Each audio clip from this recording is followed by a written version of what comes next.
तो गणेशा वर्ल्ड के इस यूट्यूब चैनल में आप सबका बहुत बहुत स्वागत है। तो दोस्तों आज की जो वीडियो है, आज की वीडियो में हम 11th फिजिक्स के अंदर 11th फिजिक्स के अंदर जो हमारा चैप्टर है ना, चैप्टर नंबर 1, 2 और 3 चैप्टर 1, 2, 3 के most IMP objective question complete करेंगे। ठीक है ना। तो ये आपको एग्ज़ाम से पहले ज़रूर पढ़ लेना है, क्योंकि ये इंपॉर्टेंट ऑब्जेक्ट हैं और आपके ज़्यादा समय नहीं लगेगा, मात्र आपका 30 से 35 मिनट लगेगा और आपके सभी ऑब्जेक्ट कंप्लीट हो जाएंगे। क्योंकि यहाँ पर ये चीज़ समझ में, देखो आप पढ़ोगे, मैं पढ़ा रहा हूँ तो आप समझोगे भी इन चीज़ों को। ठीक है ना। तो वो लंबे समय तक आपको याद रह पाएंगे। ठीक है ना। तो इसलिए आप जल्दी सभी लोग देख लें वीडियो को, पूरा देखें वीडियो को। ठीक है। भले चाहे तो आप स्पीड बढ़ा सकते हैं। ठीक है। वीडियो की स्पीड आप है ना बढ़ा सकते हैं। ठीक है। 1.25 आप कर लें, थोड़ा सा समय और बच जाएगा। ठीक है। लेकिन पूरा वीडियो देख लें और ये ऑब्जेक्ट आप तैयार कर लें। ठीक है ना। तो आइए दोस्तों वीडियो को स्टार्ट करते हैं फिर। तो दोस्तों सबसे पहले हमारा जो 11th फिजिक्स का पहला चैप्टर है भौतिक जगत एवं मात्रक और मापन, उसके ऑब्जेक्टिव क्वेश्चन जो है ना हम कंप्लीट करेंगे। ठीक है। तो ऑब्जेक्टिव क्वेश्चन जो है ना हमारा पहला है, इसमें निम्न में से किस जोड़े की विमाएँ समान है। विमाएँ समान मतलब विमीय सूत्र समान। ठीक है। विमाएँ समान का मतलब क्या है, विमीय सूत्र समान। ठीक है ना। तो आपको बताना है आवृत्ति और कोण का है। ठीक है। जो है ना कोणीय वेग और रेखीय वेग का है, विशिष्ट ऊष्मा और ऊष्माधारिता का है, कोणीय संवेग और प्लांक नियतांक है। तो इसमें से किसका जो विमीय सूत्र है वो समान है, विमाएँ समान है। दोस्तों ये क्वेश्चन आपका पूछा जाता है, आपका इस टाइप का क्वेश्चन आपसे पूछा जाता है। तो ये आपको चीज़ याद रखनी है। इसमें आप क्या करोगे, जल्दी जल्दी जो है ना विमाएँ निकाल के देख लोगे, है ना। क्योंकि विमाएँ याद तो आप करते नहीं होगे। ठीक है। सूत्र याद होंगे तो सूत्र से जल्दी जल्दी इसकी विमाएँ जो है ना आप निकाल के देख लिया करो। ठीक है ना। तो इसका वैसे मैं सही आंसर आपको बता देता हूं। इसका जो सही आंसर आपका बनने वाला है वो है कोणीय संवेग और प्लांक नियतांक। कोणीय संवेग और प्लांक नियतांक है, इसकी जो विमाएँ हैं वो आपकी समान है। ठीक है ना। चलो अगले क्वेश्चन पे बात कर लेते हैं। हमारा अगला क्वेश्चन है एक प्रकाश वर्ष तुल्य होता, मतलब एक प्रकाश वर्ष किसके बराबर होता है, ये आपका है क्वेश्चन। तो आप बहुत अच्छे से ये चीज़ को जानते ही होंगे कि एक प्रकाश वर्ष है वो 9.46 × 10⁻15 मीटर जो है ना इसके इक्वल होता है। ठीक है ना भाई। चलो अगले क्वेश्चन पे हम बात कर लेते हैं। ठीक है ना। हमारा अगला क्वेश्चन है, हमारा तीसरा क्वेश्चन है। ठीक है ना। और इसमें तीसरे क्वेश्चन में हमसे पूछा है निम्न में से कौन सा मूल, ठीक है, एसआई मात्रक नहीं है। मतलब ऐसे इनमें से आपको ये कुछ मात्रक दे के ही रखे हैं, इनमें से कौन सा एसआई मात्रक नहीं है आपसे ये पूछा गया है। ठीक है ना। कौन सा एसआई मात्रक इसमें से नहीं है, आपसे वो चीज़ पूछी गई है। ठीक है ना। तो आप बताओ कौन सा एसआई मात्रक नहीं है। तो आप देख पा रहे हो एम्पियर, मूल एसआई मात्रक है ना, मतलब मूल राशियों के बारे में। देखो आपको पता है मूल राशियाँ कितनी हैं, 7 हैं। मूल राशियाँ आपको कितनी हैं, 7 हैं। और मूल राशियों के मात्रक जो है ना वो एसआई मात्रक होंगे। ठीक है। तो इसमें से कौन सा मूल एसआई मात्रक नहीं है। ठीक है। देखो ये मूल एसआई मात्रक है क्योंकि मूल राशि धारा का मात्रक है। ये आपका एसआई मात्रक है। ठीक है ना, क्योंकि पदार्थ की मात्रा। ठीक है। और ये आपका केल्विन ताप का मात्रक है। लेकिन न्यूटन जो है वो एसआई मात्रक तो है लेकिन मूल राशियों का एसआई मात्रक नहीं है, क्योंकि ये बल का एसआई मात्रक है। जल जो बल है वो व्युत्पन्न राशि है। तो यहाँ पर आपका जो न्यूटन है वो आपका सही आंसर हो जाएगा। ठीक है ना। निम्न में कौन सा व्युत्पन्न मात्रक है, अब इसने बोला है कि व्युत्पन्न मात्रक बताओ। ठीक है ना। तो किलोग्राम है आपका मूल मात्रक है, मीटर आपका मूल मात्रक है। ठीक है। कैंडेला आपका मूल मात्रक है। तो यहाँ से जो व्युत्पन्न है वो मूल मात्रक जो है ना है। ठीक है। तो व्युत्पन्न आपका जो व्युत्पन्न मात्रक है, व्युत्पन्न है ये, ये न्यूटन है आपका, ये व्युत्पन्न मात्रक है। ठीक है। बाकी जो सब है ना वो आपके मूल मात्रक हैं। ठीक है ना। ठीक। तो ये व्युत्पन्न इसका जो है ना सही आंसर हो जाएगा। ठीक है ना। आप समझ पा रहे हो ना मैं क्या कहने की कोशिश कर रहा हूँ। ठीक है ना। चलो अगला हमारा क्वेश्चन है 5वां। ठीक है। और 5वां क्वेश्चन हमारा क्या है वो देखोगे, पृष्ठ तनाव का विमीय सूत्र। अब इसने बोला है पृष्ठ तनाव, जो पृष्ठ तनाव है इसका विमीय सूत्र आपको बताना है, पृष्ठ तनाव का। तो इसके बाद हम करें पृष्ठ तनाव के बिंब सूत्र की बात। तो पृष्ठ तनाव का जो बिंब सूत्र है वो है आपका ml_t-2। आप निकाल के इसको देख सकते हो, कोई दिक्कत नहीं है, ठीक है। ml_t-2 है, आप निकाल के इसको देख लेना, ठीक है। छठवां, कैलोरी का बिंब सूत्र क्या है, ठीक है। कैलोरी मतलब एक टाइप की एक ऊर्जा ही होती है, कैलोरी एक टाइप की क्या होती है, ऊर्जा। तो इसका बिंब सूत्र क्या है वो आपको बताना है, ठीक है। तो आप जानते हो कैलोरी एक ऊर्जा है और ऊर्जा का जो बिंब सूत्र है कार्य का बिंब सूत्र होता है, तो मतलब ml²t-2 इसका आंसर हो जाएगा। प्रकाश वर्ष मात्रक, अब ये बताओ प्रकाश वर्ष किसका मात्रक है? प्रकाश वर्ष क्या समय का मात्रक है? क्या प्रकाश ऊर्जा का मात्रक है? द्रव्यमान का मात्रक है? नहीं ना। तो प्रकाश वर्ष किसका मात्रक है भाई? दूरी का मात्रक है। किसका मात्रक है? दूरी का मात्रक। तो यहाँ से ये आपका सही आंसर हो जाएगा, ठीक है ना। चलो अगले ऑब्जेक्ट पे हम बात करेंगे मेरे भाई, ठीक है। अगला हमारा ऑब्जेक्ट क्या है उस पे हम बात करने वाले हैं, ठीक है ना। चलो ओके, तो हमारा ये है ना 8वां है, ठीक है। 8वां, प्रतिबल या दाब का बिंब सूत्र। यहाँ से बोला है प्रतिबल या दाब। देखो प्रतिबल और जो दाब है इनके बिंब सूत्र समान होते हैं, तो इनका जो बिंब सूत्र है वो प्रतिबल या दाब का वो है क्या, आपसे ये पूछा गया है, ठीक है ना। तो प्रतिबल या दाब का जो बिंब सूत्र है ml-1t-2, ml-1t-2 जो है प्रतिबल या दाब का आप सूत्र से निकाल सकते हैं। बिंब सूत्र और मात्रा इनके लिए हमें सूत्र की जरूरत ही होती है। प्लांक नियतांक की विमा किस भौतिक राशि के समान है? जो प्लांक नियतांक है ना, इसकी जो विमा किसके समान है? तो ये फर्स्ट क्वेश्चन ही था, किसकी विमाएं समान थी, ये हमने उसने पढ़ लिया था। तो प्लांक नियतांक की जो विमा है वो कोणीय संवेग के समान है। किसके समान है भाई? कोणीय संवेग के समान है, ठीक है ना। तो ये हमारा सही आंसर यहाँ पर हो जाएगा। तो दोस्तों अब हम पहुँचते हैं यहाँ पर रिक्त स्थानों पर, ठीक है ना।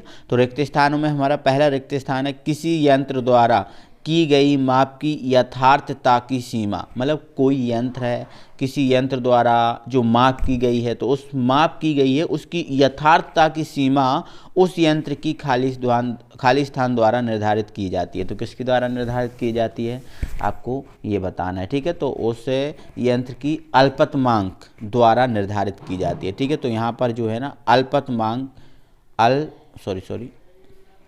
अल्पतमांक, ठीक है। अल्पतमांक यहाँ पर जो है ना इसका सही आंसर है, ठीक है। किसी यंत्र द्वारा की गई माप की यथार्थता की सीमा उस यंत्र की अल्पतमांक द्वारा निर्धारित की जाती है, ठीक है ना। नेक्स्ट है पृथ्वी की त्रिज्या 6.4 × 10⁶ मीटर है, इसका कोटि मान, ठीक है। तो ये आपको क्या करना पड़ेगा, जो है ना कैलकुलेट करना पड़ेगा। तो कोटि मान यहाँ पर कितना जाएगा 10⁻7 कितना जाएगा भाई 10⁻7 आ जाएगा, 10⁻7 आ जाएगा। यहाँ से इसको याद रखना, ठीक है। यहाँ पर बोला है किसी प्रयोग में y बराबर AB है तथा A और B की मापों में त्रुटियाँ क्रमशः डेल A और डेल B हैं, है ना। तो आपका जो del y upon y maximum जो है वो उस किसके इक्वल होगा, ये वैल्यू क्या होगी, ठीक है। तो इसके लिए देखो आपको यहाँ पर दिया गया है y बराबर AB, ठीक है। A और B की मापों में त्रुटियां, ठीक है। ए और बी की मापों में त्रुटियां हैं, तो ए की त्रुटियां कितनी है डेल ए और बी की त्रुटि क्या है डेल बी। तो इसका जो आंसर हो जाएगा वो हो जाएगा del A upon A plus del B upon B, ठीक है। डेल बी अपॉन बी, यहाँ से आपका ये आंसर बनने वाला है, ठीक है। तो इसके इक्वल में आप क्या करना, del A upon A plus del B upon V, ये इसका आंसर हो जाएगा। मतलब इस टाइप का अगर क्वेश्चन अगर और अलग टाइप से भी आए तो उसका आंसर आप ऐसे ही बताना है, ठीक है ना। ए और जो बी की मापों जो हैं तो क्या करना, जैसे डेल ए किसकी माप है ए की, तो इसके बटे में आप क्या कर दोगे, ये कर दोगे। डेल बी किसकी माप है बी की, तो इसके बटे में बी कर दोगे, दोनों प्लस में कर दोगे, ठीक है ना। प्लांक नियतांक एच की विमा, अब यहाँ पर आपसे पूछा है प्लांक नियतांक एच की विमा। अब हमने तो ये तो पढ़ा समान होती है ना, लेकिन होती क्या है वो भी तो आपको पता होना चाहिए।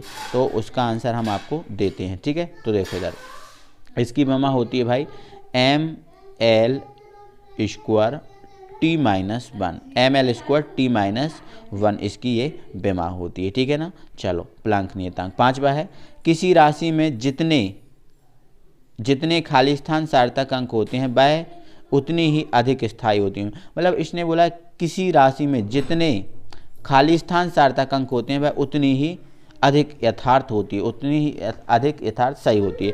तो आपको यहाँ पर क्या लिखना है, अधिक होना है। तो आपको ध्यान रखना है किसी भी राशि में जितने अधिक सार्थक अंक होंगे। जितने ज़्यादा सार्थक अंक होते हैं वह उतनी ही अधिक यथार्थ होती है वो राशि, ठीक है ना। चलो यहाँ पर आपसे ये बोला है एक सार्थक अंक वाला एक पॉइंट है 4.0030, यहाँ पर लिखा है 4.0030 में सार्थक अंकों की संख्या, यहाँ पर इसने बोला है सार्थक अंकों की इसमें संख्या कितनी है। तो देखो वैसे यहाँ पर देखा जाए, देखो सार्थक अंक की संख्या कितनी है आपको पता है, ये जो है ना दशमलव है, दशमलव के बाद 00 है, फिर 3 है और फिर 00 है। तो इसमें आप सार्थक अंकों की संख्या आप देख पा रहे हो 5 होगी। कितनी होगी? 5। तो इसका आंसर क्या होगा? 5 होगा। सार्थक अंक आपको काउंट करना आते होंगे, ठीक है ना। चलो बलागुण का विमी सूत्र, यहाँ पर आपसे बोला है बलागुण का विमी सूत्र क्या है। तो बलागुण का विमी सूत्र क्या है भाई? ml² t-2। बलागुण का विमी सूत्र क्या है? ml² t-2, ठीक है ना। तो ये आपके क्या हो गए? रिक्त स्थान हुए भाई, ठीक है ना। चलो अब आगे हम बढ़ते हैं। चलो अब हम थोड़ा दोस्तों सत्ता सत्य पे बात करेंगे और इसके फिर सही जोड़ियों पे बात करेंगे, ठीक है। सत्ता सत्य को भी आपको जानना जरूरी पड़ेगा, ठीक है, क्योंकि यहाँ पर बोला है सत्य समीकरण के दोनों पक्षों के मूल मात्रांकों की विमाएं समान होती हैं क्या? बिल्कुल। अगर आपका सही समीकरण है, एक सही समीकरण है, तो उसके दोनों पक्षों में मतलब LHS और RHS के मूल मात्रांकों की जो विमाएं होती हैं मतलब विमी सूत्र है वो क्या समान होता है? वो आपका क्या समान होता है? ये सत्य है, तो बिल्कुल भाई सत्य है। अगर सही समीकरण है तो LHS और RHS की जो विमाएं हैं वो समान होंगी, ठीक है। नेक्स्ट है पृष्ठ तनाव का विमीय सूत्र ml/t-2 होता है। जो पृष्ठ तनाव होता है, पृष्ठ तनाव, क्या इसका विमीय सूत्र ये होता है? आपको ये बताना है। नहीं भाई, इसका विमीय सूत्र ये नहीं होता पृष्ठ तनाव का, ठीक है ना। CGS पद्धति में कार्य का मात्रक अर्घ है, बिल्कुल सही बात है। CGS पद्धति में कार्य का मात्रक अर्घ है, बिल्कुल सही है, ठीक है। चौथा है एक गोले के व्यास, एक जो गोला है उसके व्यास के मापन में त्रुटि 2% है, तो गोले के आयतन में प्रतिशत त्रुटि 6% होगी क्या? बिल्कुल नहीं होगी, ठीक है, बिल्कुल नहीं होगी, ठीक है। 2 चौके 4% यहाँ पर त्रुटि हो सकती है, ठीक है ना। चलो है ना, तो यहाँ पर 2% है तो त्रुटि गोले में कितना होगी? 4%, है ना। ओके आगे बढ़ें दोस्तों, ठीक। तो दोस्तों अब हम ना कुछ सही जोड़ियों पे बात कर लेंगे, ठीक है। सही जोड़ियां हमारी यहाँ पर हैं, आप उनको देख सकते हैं, ठीक है। यहाँ पर बोला है 1 जूल, अब यहाँ पर बोला है 1 जूल किसके बराबर है वो आंसर देना है। तो 1 जूल आपको पता है 10⁻7 अर्घ के बराबर होते हैं। जूल और जो है ना अर्घ, इसमें क्या है? ये संबंध है, ठीक है। तो 1 जूल बराबर 10⁻7 अर्घ होता है। दृढ़ता गुणांक की विमा, जो दृढ़ता गुणांक होता है, क्या होता है भाई? दृढ़ता गुणांक। दृढ़ता गुणांक जो है इसका है ना विमा पूछा है, विमी सूत्र पूछा है। तो ml-1 t-2, ml-1 t-2 ये है ना। मतलब ये कहें तो आपका ये पहला है और ये आपका दूसरा है। केल्विन, अब केल्विन क्या है? मूल मात्रक है क्या? बिल्कुल सही बात है, ये तीसरा हो जाएगा, ठीक है। चलो फोर्थ है, ये आपको क्या दे के रखा है, ठीक है। तो ये फोर्थ है, आपको ये समीकरण दिया है P+A/V² और V - B = RT, ये क्या दे के रखा है, ठीक है। वान डेर वाल्स गैस समीकरण है, ये क्या है भाई? वान डेर वाल्स गैस समीकरण, तो ये आपका फोर्थ हो जाएगा। फिफ्थ है 1 माइक्रोन, तो 1 माइक्रोन किसके इक्वल होता है? तो 10⁻⁻6 मीटर के इक्वल होता है। तो ये आपका फर्स्ट यूनिट का ऑब्जेक्ट हो गया। इतना आप ऑब्जेक्ट को कंप्लीट ही कर लोगे भाई, ठीक है ना। चलो इसके मैं एक शब्द में आंसर आपको और भी करा दे रहा हूँ, ठीक है ना भाई। चलो तो एक शब्द में आंसर की हम बात कर ले भाई, है ना। तो मीटर पर सेकंड कैसा मात्रक है? जो मीटर पर सेकंड है वो कैसा मात्रक है? क्या मूल मात्रक है, क्या व्युत्पन्न मात्रक है, कौन सा मात्रक है? तो आप आंसर क्या दोगे? व्युत्पन्न मात्रक है, ठीक है। ये व्युत्पन्न मात्रक है क्योंकि मूल मात्रक है इनकी संख्या केवल 7 रही है, ठीक है। तो ये व्युत्पन्न मात्रक है। टेस्ला, ओम, एम्पियर, जूल तथा न्यूटन में कौन सा मूल मात्रक है? मतलब टेस्ला, ओम, एम्पियर, जूल और न्यूटन, इसमें कौन सा मूल मात्रक है, ठीक है। तो आपको पता है टेस्ला, ओम ये आपके व्युत्पन्न मात्रक है। एम्पियर जो है आपका मूल मात्रक है, ठीक है। एम्पियर आपका जो है ना वो क्या है? मूल मात्रक, तो यहाँ पर एम्पियर लिख देना, है ना। माइक्रोन तथा एंगस्ट्रॉन्ग में क्या संबंध है? जो माइक्रोन होता है और जो एंगस्ट्रॉन्ग होता है इसमें संबंध क्या होता है? तो इसको संबंध बता दे रहा हूँ, आप लिख लो।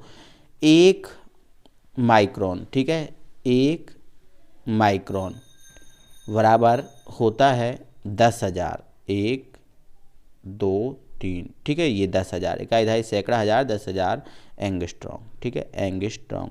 तो आपको याद रखना है 1 माइक्रोन बराबर होता है 10,000 एंगस्ट्रॉम, ठीक है। ये इसका संबंध है। 1 माइक्रोन बराबर क्या होता है 10,000 एंगस्ट्रॉम, ये इसका क्या है भाई संबंध है, ठीक है ना। चलो ये का आपका क्वेश्चन है किलोग्राम में 2 सार्थक अंकों में व्यक्त करना है, ठीक है। इसको 2 सार्थक अंकों में व्यक्त करना है, ठीक है ना। अगर हमें 2 सार्थक अंकों में व्यक्त करना है तो इसको हमें क्या लिखना पड़ेगा, उसके लिए थोड़ा सा समझो आप। देखो इसने बोला है हमसे 2 सार्थक अंकों में व्यक्त करो इसको। कितने सार्थक अंकों में, 2 सार्थक अंकों में। तो आपको क्या करना भाई, दशमलव जो आपका है ना उसको छोड़ना पड़ेगा, ठीक है ना। चलो तो यहाँ से आपका ये 6,893 है। 6,800 क्या है भाई 93 है। तो आप क्या कर दो, इसको लिख दो 6.9 into 10 to the power 3, 6.9 into 10 to the power 3 kilogram लिख दो आप इसको, ठीक है ना। आप समझ पा रहे हैं ना, 6.9 into 10 to the power 3 kilogram. तो ये 2 अंकों में, देखो क्योंकि घात वाले तो सार्थक अंक गिने नहीं जाते, तो आप क्या करोगे इसको ऐसे लिख सकते हो, ठीक है ना। देखो आप देखो ऐसा, इसका मतलब यही है 6.9 मतलब लगभग में जाएगा। ये किस में जाएगा भाई, लगभग में जाएगा। ये है ना 6,893 है, 6,893 लगभग किसके बराबर है 6900 के बराबर, ठीक है। तो मतलब यदि 6.9 में यदि हम 30, ये आपने 10 की पावर 3 लिया, इसका अगर मल्टीप्लाई कर दें तो 6,900 आ जाएगा, बोलो आ जाएगा ना। और चीज़ 6,893 है, ठीक है। तो ये आपका फिर सही आंसर हो जाएगा लगभग, ठीक है। तो 6.9 into 10 to the power -3 +3 kilogram. 2 विमाहीन भौतिक राशियों के नाम बताइए। 2 विमाहीन भौतिक राशियों के नाम बताना जिसका कोई विमा नहीं होती। तो इसका सही आंसर लिख लो। एक विमाहीन राशि है विकृति, विकृति का कोई मात्रक नहीं होता। और दूसरा होता है फायसन, ठीक है। क्या है भाई फायसन, ठीक है, ये फायसन, पायसन, ठीक है। दूसरा आपका क्या है भाई पायसन, ठीक है। तो एक विमाहीन राशि आपकी क्या है विकृति और दूसरी क्या है फायसन, ठीक है।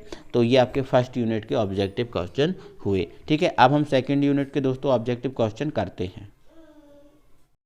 तो दोस्तों अब हम सेकंड चैप्टर के ऑब्जेक्टिव क्वेश्चन करते हैं, ठीक है। तो हमारा सेकंड चैप्टर में पहला हमारा ऑब्जेक्टिव है वेग परिवर्तन का मात्रक। यहाँ पर आपसे बोला गया है कि वेग जो परिवर्तन है इसका मात्रक क्या है। तो भाई आपको कंफ्यूज किया गया है। वेग परिवर्तन कुछ नहीं होता। वेग परिवर्तन क्या चीज़ है, वेग को ही वेग परिवर्तन बोलते हैं भाई, ठीक है। वेग का जो मात्रक होगा वही वेग परिवर्तन का, ठीक है। तो मीटर पर सेकेंड वेग का मात्रक होता है मीटर पर सेकेंड, तो इसका मात्रक भी क्या हो गया भाई हमारा मीटर पर सेकेंड हो गया। किसी गतिमान कण के लिए शून्य हो सकता है। कोई गतिमान जो कण है उसके लिए शून्य क्या हो सकता है, क्या दूरी शून्य हो सकती है, क्या विस्थापन शून्य हो सकता है। तो दूरी तो हमेशा भाई धनात्मक होती है, चाल हमेशा धनात्मक होती है, तो ये आपका शून्य नहीं हो सकता। तो यहाँ पर सही आंसर क्या है आपका विस्थापन, विस्थापन शून्य हो सकता है, ठीक है ना। चलो अगले ऑब्जेक्ट पे हम बात करेंगे। हमारा अगला ऑब्जेक्ट है तीसरा ऑब्जेक्ट, ठीक है ना। तो तीसरा ऑब्जेक्ट हमसे क्या कह रहा है, देखो एक मिनट, हाँ ये हमसे कह रहा है किसी गतिमान पिंड के चाल समय ग्राफ के ढाल मतलब चाल समय ग्राफ का जो स्लोप से क्या मालूम होती है, ठीक है, होता है या होती है, ठीक है। तो मतलब किसी गतिमान पिंड के चाल समय ग्राफ का जो ढाल होता है उससे हमें किस चीज़ के बारे में पता चलता है, हमसे ये बोला गया, ठीक है। तो चाल समय ग्राफ है, देखो चाल और समय ग्राफ है, तो चाल और समय ग्राफ से हमें क्या त्वरण ही पता चलेगा ना, तो पिंड का त्वरण चलेगा पता, ठीक है ना। चलो अगला है पृथ्वी तल से ऊर्ध्वाधर ऊपर की ओर फेंका गया पिंड जब महत्तम मतलब अधिकतम ऊंचाई है तो उसका वेग क्या है, ठीक है। मतलब जब पृथ्वी तल से किसी ऊर्ध्वाधर ऊपर की ओर फेंका गया पिंड जब महत्तम ऊंचाई पर है मतलब अधिकतम ऊंचाई पर है तो उसका वेग अधिकतम होगा, त्वरण शून्य होगा, त्वरण अधिकतम होगा, वेग शून्य होगा। इसमें क्या कंडीशन यहाँ पे बन सकती है वो आपको बताना, ठीक है। तो वेग आपका क्या हो जाएगा भाई शून्य हो जाएगा, क्योंकि अधिकतम ऊंचाई पर जब है पिंड तो वहाँ से लौट के आएगा फिर, ठीक है ना। अधिकतम ऊंचाई पर एक कंडीशन ऐसी आएगी कि वेग क्या हो जाएगा फिर शून्य हो जाएगा, ठीक है। चलो अगले पॉइंट पे बात करते हैं। अगला ऑब्जेक्ट है हमारा ठीक है, एक सेकंड, पांचवा ऑब्जेक्ट है हमारा, ठीक है ना। चलो तो ये भाई हमारा पांचवा ऑब्जेक्ट है, 1 सेकंड, हाँ हमारा पांचवा ऑब्जेक्ट है भाई यदि किसी वस्तु द्वारा तय की गई दूरी समय के अनुक्रमानुपाती है। दूरी जो है ना समय के अनुक्रमानुपाती है, दूरी अनुक्रमानुपाती मतलब समानुपाती है। तो हम कह सकते हैं कि वस्तु शून्य वेग से चल रही है, अचर वेग से चल रही है, ठीक है, या फिर का त्वरण अचर है, का वेग शून्य है, क्या इसमें स्थिति बनेगी वो आपको बताना है, ठीक है, 5 का, ठीक है। तो यहाँ पर है अचर वेग से चल रही है। अगर किसी वस्तु द्वारा तय की गई दूरी समय के अनुक्रमानुपाती है तो अचर वेग से वो वस्तु चल रही है, इसका ये सही आंसर हो जाएगा।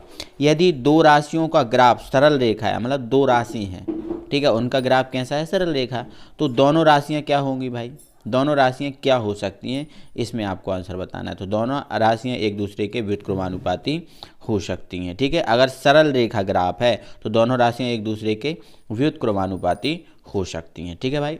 चलो हम यहाँ पर अगले ऑब्जेक्ट पे अब हम बात करने वाले हैं, ठीक है। तो हमारा अगला ऑब्जेक्टिव है, 7वां ऑब्जेक्टिव है, ठीक है।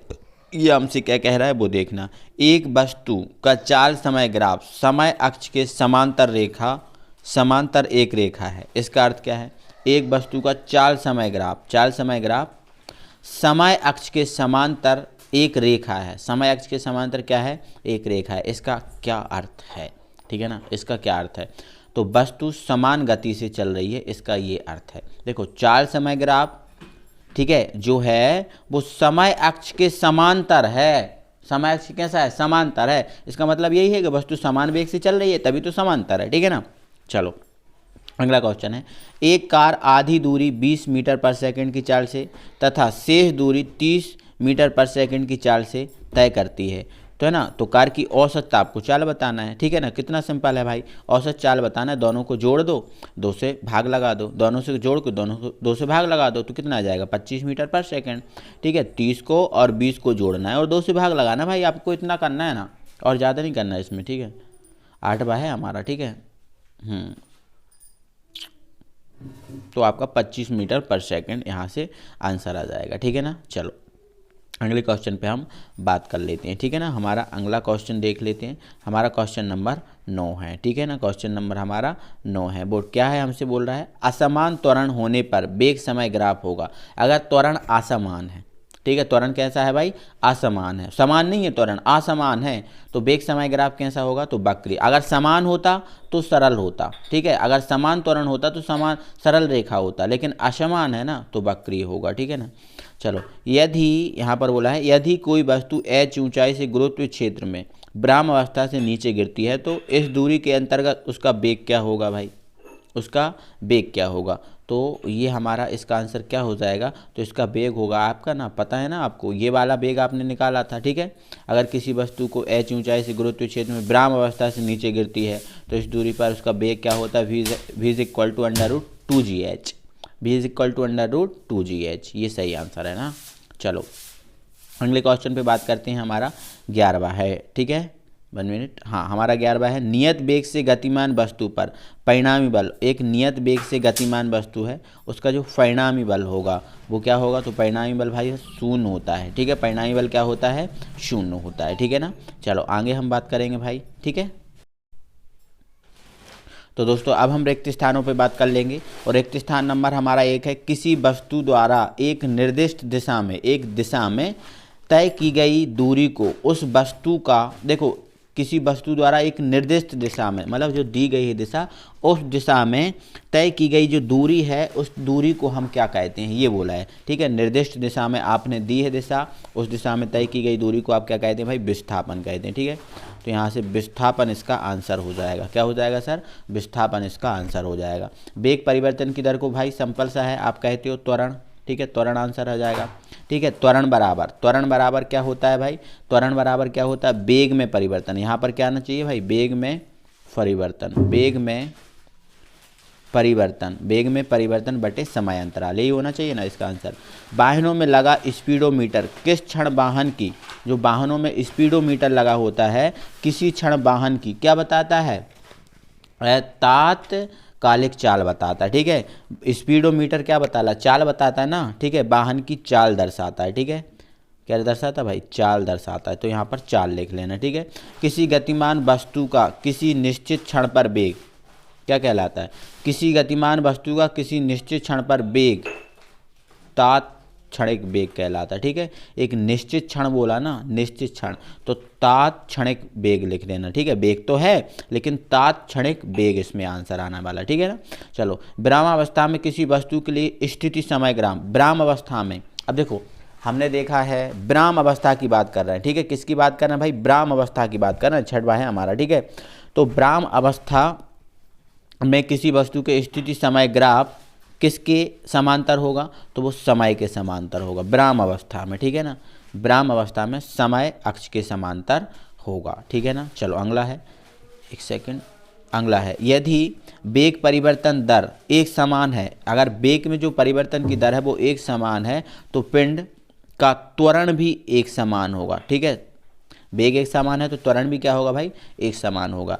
एस बराबर क्या होता है? U T plus half A T square, जहाँ प्रतीकों का सामान्य कोई दिक्कत नहीं। ठीक है, यू टी है ना। अब देखो वर्षा की बूंदें एक समान वेग से गिरती हैं, मतलब वर्षा की जो बूंदें हैं वो एक समान वेग से, यहाँ पर लिखना है एक समान, यहाँ पर क्या लिखना है आपको? एक समान। तो वर्षा की बूंदें जो है ना एक समान वेग से गिरती हैं, यहाँ पर एक समान सही आंसर आएगा। एक समान जो है ना यहाँ पर सही आंसर आएगा। ठीक है ना, तो आप क्लियर कर चुके हैं। ठीक है, तो ये आप ऑब्जेक्ट तैयार कर लो, आपके एग्जाम में काम आने वाले हैं ये ऑब्जेक्ट। ठीक है, चलो आगे बढ़ते हैं अब। ठीक है, चलो सत्य पे हम बात करेंगे। अब आगे हमसे बोला है ऋणात्मक त्वरण को मंदन कहते हैं क्या? बोलो सही बात है, बोलो सही बात है क्या? ऋणात्मक त्वरण को मंदन कहते हैं क्या? बोलो जल्दी से। बिल्कुल सही बात है, सत्य है, ऋणात्मक त्वरण को ही भाई मंदन बोला जाता है। विस्थापन शून्य, विस्थापन क्या भाई? शून्य। ऋणात्मक तथा धनात्मक हो सकता है, विस्थापन शून्य, ऋणात्मक और धनात्मक हो सकता है। बिल्कुल सही बात है, विस्थापन हो सकता है बट दूरी हमेशा धनात्मक होती है। वेग समय ग्राफ से वस्तु द्वारा चली गई दूरी तय किए गए विस्थापन को ज्ञात कर सकते हैं क्या? वेग समय ग्राफ से वस्तु द्वारा चली गई दूरी तथा तय किए गए विस्थापन को ज्ञात कर सकते हैं क्या? जल्दी बोलो, कर सकते हैं ना? तो बिल्कुल कर सकते हैं। वेग समय ग्राफ द्वारा वस्तु द्वारा तय की गई दूरी और विस्थापन को हम ज्ञात कर सकते हैं। तात्क्षणिक चाल, तात्क्षणिक चाल is equal to limit del zero del S upon del T, क्या ये है? बिल्कुल सही है, ये सही सूत्र है आपका। ठीक है ना। चलो अगला है, किसी वस्तु का आपेक्षिक वेग किसी वस्तु के सापेक्ष वस्तु स्थिति परिवर्तन की दर है क्या? बिल्कुल ये भी सही है। ठीक है, किसी वस्तु का जो आपेक्षिक वेग है किसी वस्तु के सापेक्ष वस्तु स्थिति परिवर्तन की दर है। बिल्कुल सही है। ठीक है, वेग समय ग्राफ का ढाल त्वरण प्रदर्शित करता है क्या? बिल्कुल भाई ये भी सत्य है। तो मतलब यहाँ पर जितने भी क्वेश्चन है ये सभी सत्य है। ठीक है, आगे बढ़ते हैं। तो दोस्तों अब हम जोड़ियों पे बात करेंगे। जोड़ी हमारी एक है, जोड़ी नंबर एक हमारा ये है, आपसे पूछता है कि जो है ना औसत वेग, यहाँ पर बोला है औसत वेग का मात्रक, यहाँ पर औसत वेग का आपसे मात्रक पूछा है तो आप बताओ ना, वेग का मात्रक मीटर पर सेकंड ही होता है तो ये पहला हो जाएगा। गति का प्रथम समीकरण, गति का प्रथम समीकरण क्या है भाई? एस बराबर v बराबर यू प्लस ए टी है ना, तो ये सही है। चाल, यहाँ पर चाल क्या है? तो चाल एक प्रकार का क्या है भाई? जानते हो ना, इकाई समय में चली गई दूरी, इकाई समय में चली गई दूरी, तो ये तीसरा हो जाएगा। स्थिति समय ग्राफ का ढाल, ठीक है, एक समान, देखो स्थिति समय ग्राफ का ढाल आपसे पूछा है, स्थिति समय ग्राफ का ढाल आपका क्या है? स्थिति समय ग्राफ का ढाल किसको दर्शाता भाई? वेग को दर्शाता। ठीक है, नो हाँ वेग को दर्शाता है, ये आपका फोर्थ हो जाएगा। त्वरण शून्य हो सकता है एक समान गति में, त्वरण शून्य कब हो सकता है? जब एक समान गति हो, तब हो सकता है ऐसा कंडीशन। ठीक है ना। चलो आगे बढ़ते हैं। तो दोस्तों आगे हमसे बोला गया है, यहाँ पर आप थोड़ा सा देखिए, यहाँ पर एडजस्ट करना क्वालिटी को, है ना। अपने मोबाइल की क्वालिटी मेरे भाई 360 ही करना, ठीक है, 360 करके आप देख लेना इसको। ठीक है, किसी वस्तु द्वारा चली गई दूरी शून्य हो सकती है विस्थापन, तो आप बिल्कुल जानते हो विस्थापन शून्य हो सकता है बट दूरी सही शून्य नहीं हो सकती, तो विस्थापन इसका सही आंसर हो जाएगा। जब कोई वस्तु स्वतंत्रता पूर्वक किसी ऊंचाई से नीचे गिराई जाती है तो उसमें उत्पन्न त्वरण क्या कहलाता है? स्वतंत्रता पूर्वक हम किसी वस्तु को नीचे गिरा रहे हैं तो उसमें जो त्वरण उत्पन्न होगा, तो आपको जानते ही हो अब गुरुत्वीय त्वरण होगा। कौन सा त्वरण भाई? गुरुत्वीय त्वरण, इसमें सही आंसर हो जाएगा। त्वरण और वेग में कौन सी राशि गति की दिशा निर्धारित करती? त्वरण और वेग में कौन सी राशि गति की दिशा निर्धारित करती? ठीक है, तो कौन करती है भाई, वेग करती है। त्वरण और वेग में कौन करती है गति की दिशा निर्धारित, वेग करती है। वेग समय ग्राफ का ढाल क्या प्रदर्शित करता है, जो वेग और समय का ग्राफ है वो क्या प्रदर्शित करता है, तो वो त्वरण प्रदर्शित करता है। क्या, वेग समय ग्राफ क्या करता है, त्वरण प्रदर्शित करता है। नियत वेग से गतिमान वस्तु के लिए विराम अवस्था तथा समय में क्या संबंध होता है, विराम अवस्था और समय में क्या संबंध होता है, तो आपका विस्थापन समय के अनुक्रमानुपाती होता है। विस्थापन, इसमें क्या संबंध होता है, तो आप इसमें लेना, जो विस्थापन होता है वो आपका अनुक्रमानुपाती होता है समय के, ठीक है, समय के, ये संबंध होता है। नियत वेग से गतिमान वस्तु के लिए विस्थापन तथा समय में क्या संबंध होता है, कि जो विस्थापन है समय के कैसा होता है भाई, अनुक्रमानुपाती होता है, ठीक है ना भाई। चलो आगे बात करते हैं हमारे अगले ऑब्जेक्ट पे, ठीक है ना। इसको थोड़ा सा छोटा करेंगे, ठीक है ना। चलो हाँ, तो 1 मिनट और भी छोटा करेंगे इसको, ठीक, हाँ इतना छोटा, हाँ समझें आप, यहाँ पर देखें ऑब्जेक्ट को, ठीक है। तो ये हमारा ऑब्जेक्ट है और ये बोला यदि वेग समय ग्राफ एक सरल रेखा है, वेग समय ग्राफ कैसा भाई, एक सरल रेखा है, तो जो समय अक्ष से अधिक कोण बनाती है तो वस्तु की गति कैसी होगी, ये पूछा है, ठीक है ना। तो एक समान मंदित गति होगी भाई, इसमें क्या होगा, एक समान मंदित गति। यदि वेग समय ग्राफ एक सरल रेखा है तो समय अक्ष से अधिक कोण बनाती है तो वस्तु गति होगी एक समान मंदित गति होगी, ठीक है। वेग समय ग्राफ में प्राप्त वक्र तथा समय अक्ष के बीच घिरा क्षेत्रफल क्या प्रदर्शित करता है, ठीक है, वस्तु द्वारा तय की गई दूरी, ठीक है, वस्तु द्वारा तय की गई दूरी प्रदर्शित करता है, वस्तु द्वारा तय की गई दूरी प्रदर्शित करता है, ठीक है ना। एक समान त्वरण से गतिमान वस्तु द्वारा टी सेकंड में तय की गई दूरी का सूत्र क्या है, ठीक है। तो आपको पता है ना क्या सूत्र होगा, इसका सूत्र आपको बना देना है, ठीक है। तो वो क्या हो जाएगा आपका, S T is equal to U plus half A अब टी स्क्वायर, लेकिन यहाँ पर टी बे सेकेंड की बात की है, ठीक है। तो आपको क्या करना पड़ेगा, ए टी स्क्वायर होता है बट टी की जगह आपको करना पड़ेगा 2t - 1, ये आपका सही आंसर होगा, ठीक है ना। चलो तो ये आपके सेकंड यूनिट के ऑब्जेक्ट हुए। अब हम थर्ड यूनिट के ऑब्जेक्ट पे बात करते हैं भाई, ठीक है ना। चलो तो अब हम चैप्टर नंबर 3 जो गति के नियम है उसके ऑब्जेक्टिव क्वेश्चन जो है ना कंप्लीट करते हैं, ठीक है। तो जल्दी जल्दी से आप देख लें यहाँ पर, ठीक है। पहला हमारा क्वेश्चन है संवेग परिवर्तन की दर बराबर होती है, जो संवेग परिवर्तन है भाई ये इसकी जो दर है वो किसके इक्वल होती है, आपको पता है संवेग परिवर्तन की दर बल के इक्वल होती है, तो बल हमारा सही आंसर हो जाएगा। रॉकेट नोदन के कार्य करने का सिद्धांत आधारित है, जो रॉकेट नोदन है इसके कार्य करने का सिद्धांत किस पर आधारित, क्या द्रव्यमान संरक्षण पर है, क्या ऊर्जा संरक्षण पर है, क्या वेग संरक्षण पर है, क्या संवेग संरक्षण पर। तो इसका सही आंसर है रॉकेट नोदन के कार्य करने का जो सिद्धांत है वो संवेग संरक्षण पर आधारित है, संवेग संरक्षण पर आधारित है, ठीक है ना। चलो अगला ऑब्जेक्ट है हमारा द्रव्यमान m का एक गुटका, एक द्रव्यमान m का एक गुटका है अनंत तल पर विराम अवस्था में रखा है, कौन सी तल पे, अनंत तल पर विराम अवस्था में रखा है। स्थितिक घर्षण गुणांक US है, गुटका फिसलने से पहले आनत तल का क्षैतिज से अधिकतम संभव झुकाव होगा। यहाँ पर इसमें झुकाव का क्वेश्चन बोला है, ठीक है। तो यहाँ पर ये झुकाव है, ये आपको झुकाव दे के रखें, तो इसका जो सही आंसर है वो क्या होना चाहिए, ठीक है। तो इसका आंसर सही आंसर है वो tan इनवर्स μs होना चाहिए, क्योंकि ये घर्षण गुणांक आपको ये दे के रखा है, ठीक है। तो ये वगैरह वगैरह ये नहीं होंगे, ये नहीं होगा, कॉस में नहीं होगा, ये tan में होता है, ठीक है। tan इनवर्स μs यहाँ पर होने वाला है, ठीक है ना। चलो अगले ऑब्जेक्ट पे हम बात करेंगे, ठीक है ना। अगले ऑब्जेक्ट पे हमारा बात करेंगे, तो अगला हमारा ऑब्जेक्ट है उसको समझें थोड़ा सा, ठीक है ना।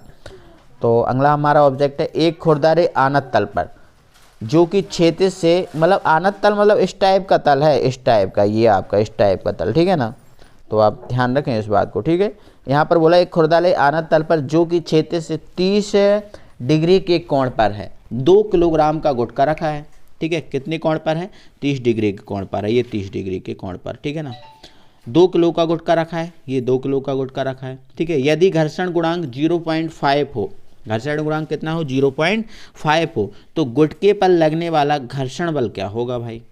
अब यहाँ पर इसको सॉल्व करना पड़ेगा, यहाँ पर इसको सॉल्व करना पड़ेगा और सॉल्व करके आप इसका आंसर निकाल पाएंगे। तो वैसे इसका आंसर है, ठीक है, 4.9√3, 4.9√3, ठीक है। इसका ये आंसर हो गया, ठीक है। अगले क्वेश्चन पे हम बात कर लेंगे, ठीक है। अगला हमारा क्वेश्चन है, एक कार सड़क के मोड़ को 10 मीटर पर सेकंड की चाल से पार कर रही है। यदि घर्षण गुणांक आपका 0.5 है तो कार मोड़ने की त्रिज्या होगी। ये भी भाई आपको सॉल्व करना पड़ेगा, ठीक है ना। तो आप इस टाइप के क्वेश्चन जो है ना आप व्यंजक किए होंगे, उन व्यंजक की सहायता से इसको आप सॉल्व कर सकते हैं। तो 20 मीटर इसका सही आंसर हो जाएगा, 20 मीटर, ठीक है ना। चलो अगले ऑब्जेक्ट पे हम बात करेंगे। हमारा 6वां ऑब्जेक्ट है, ठीक है ना, वो है एक वृत्तीय गति करती हुई पिंड की रैखिक चाल 2 गुनी तथा पथ की त्रिज्या 4 गुनी कर दें तो अभिकेंद्री बल क्या हो जाएगा भाई। यहाँ पर बोला गया है वृत्तीय गति करती हुई पिंड की रैखिक चाल, जो रैखिक चाल है वो 2 गुनी कर रहे हैं ना, और पथ की त्रिज्या जो है वो 4 गुनी कर रहे हैं, है ना। तो अभिकेंद्री बल क्या होगा ये आपसे पूछा है, ठीक है। तो अभिकेंद्री बल वही रहेगा, इसमें कोई प्रभाव नहीं होगा, ठीक है ना। देखो चाल तो कर दी ना दुगनी, अब त्रिज्या 4 गुनी कर रहा है तो क्या चाल तो दुगनी कर दी ना, तो अभिकेंद्री बल वही रहेगा, इसमें कोई प्रभाव नहीं होगा, ठीक है ना। ऐसे क्वेश्चन भी आते हैं।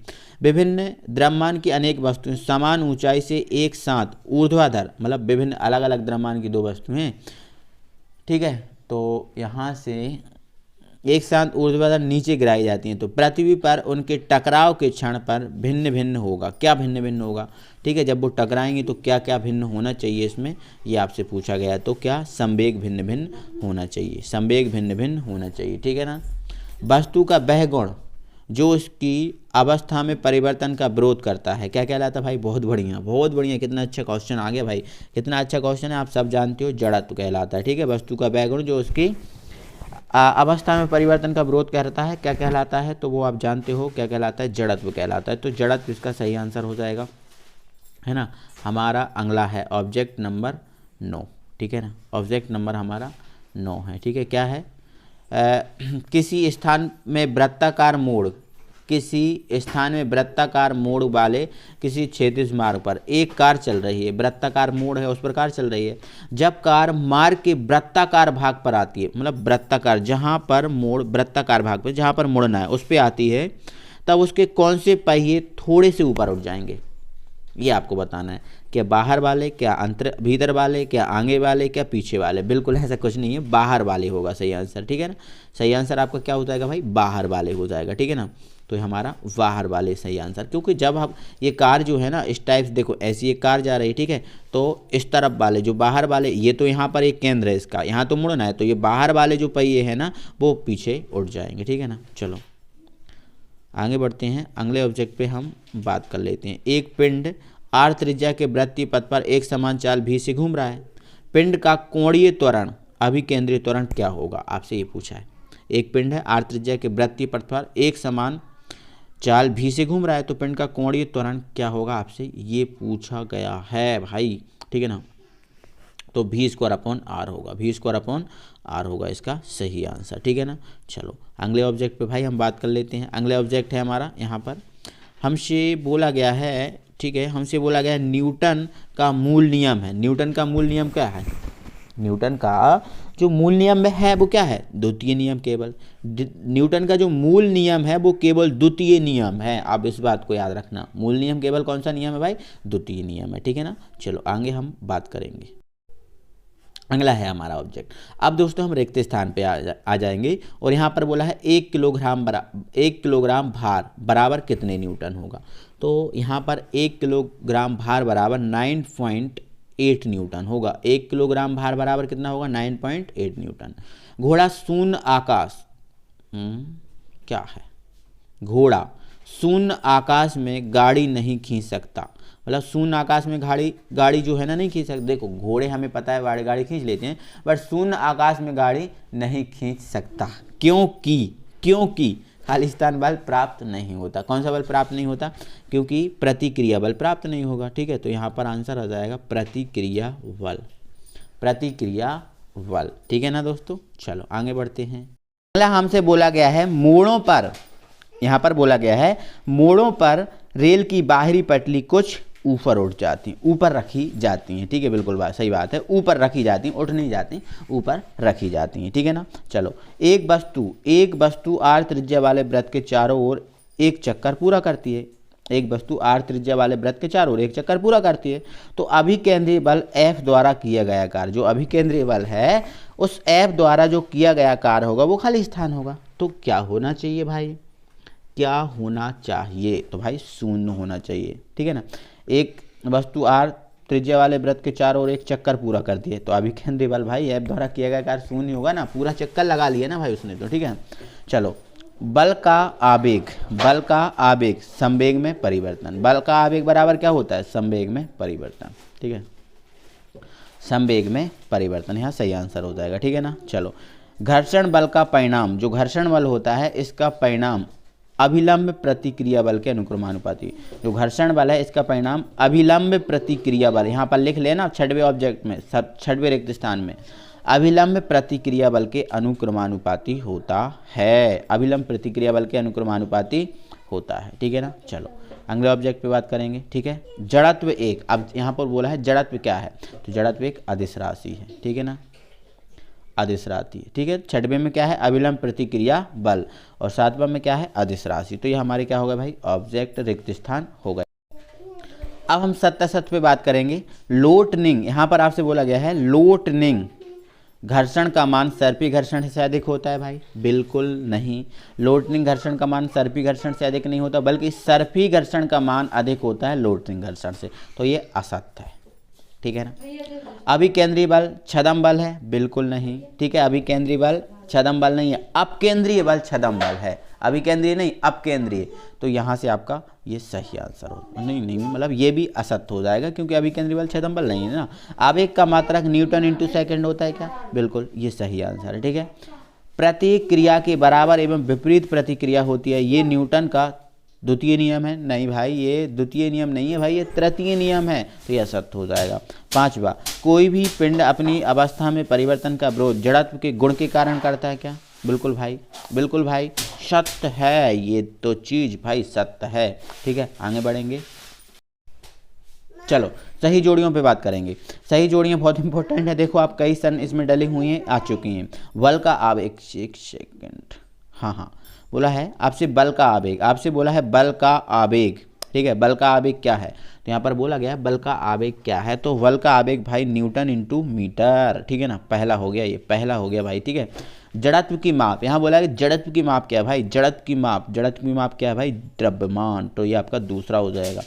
ऊर्ध्वाधर वृत्त की गति, ऊर्ध्वाधर वृत्त की गति क्या है भाई, ऊर्ध्वाधर वृत्त की गति क्या है भाई, हमसे तीसरा बोला गया है ऊर्ध्वाधर वृत्त की गति क्या है भाई, ठीक है। तो ऊर्ध्वाधर वृत्त की गति क्या है, उच्चतम बिंदु पर तनाव शून्य, ये आपका तीसरा हो जाएगा, ठीक है ना,